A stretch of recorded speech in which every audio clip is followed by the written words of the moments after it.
Bonjour et bienvenue dans cette vidéo où nous allons parler de l'authentification double facteur, appelée également 2FA. L'authentification forte est forcément quelque chose que vous connaissez déjà, ne serait-ce que par votre banque, qui peut vous envoyer un code temporaire à saisir en plus de votre mot de passe habituel pour accéder à vos comptes ou réaliser une opération financière. Vous avez donc en quelque sorte votre mot de passe habituel et un deuxième mot de passe temporaire qui vous est envoyé par un moyen XY. L'amélioration de la sécurité des données grâce à ce système bien connu n'est plus à démontrer.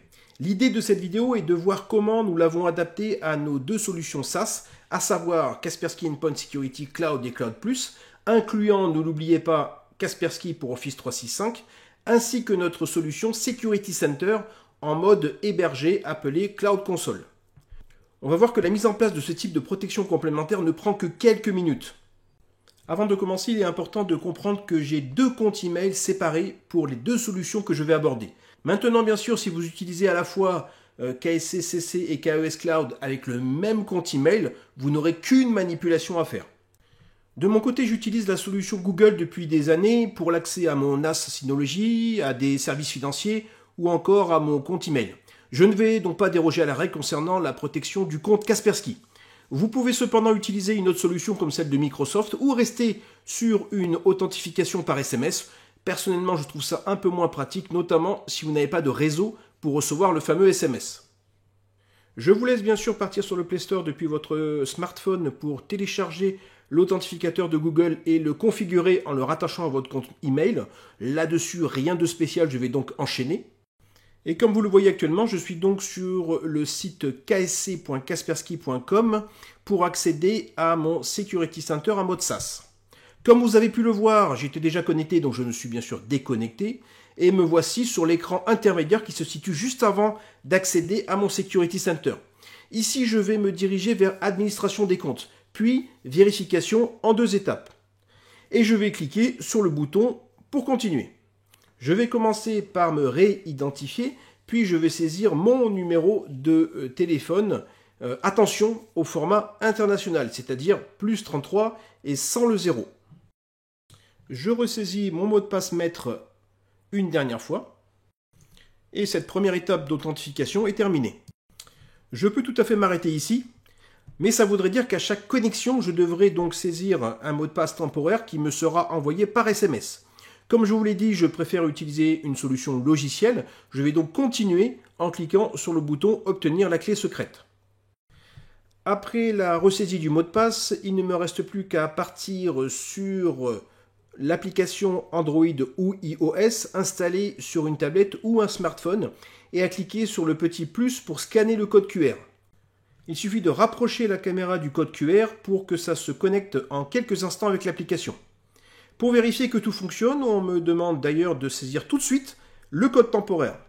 Voilà, c'est prêt, ce n'est pas plus compliqué que ça, l'authentification à deux facteurs. Faisons un petit test très rapide, je vais donc me déconnecter de l'interface.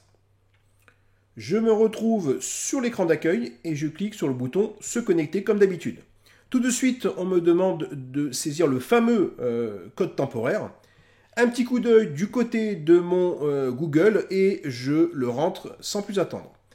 Voilà, je me retrouve ensuite dans la même interface que tout à l'heure, mais de façon plus sécurisée. Alors on pourrait tout à fait s'arrêter là, comme je vous l'ai dit tout à l'heure, mais j'utilise une autre adresse email pour manager notre solution d'infogérance Kaspersky Endpoint Security Cloud Plus. Celle-ci est d'ailleurs couplée, pour rappel, à Kaspersky pour Office 365. Ça sera donc une authentification commune aux deux solutions.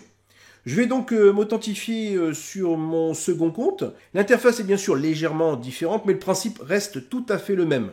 Il suffit d'accéder au menu déroulant en haut à droite et de cliquer sur Administration du compte.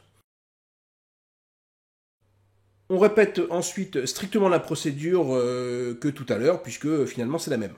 Première étape d'authentification par SMS et ensuite, pour ceux qui veulent, authentification via un outil à installer sur le smartphone comme celui de Google ou de Microsoft.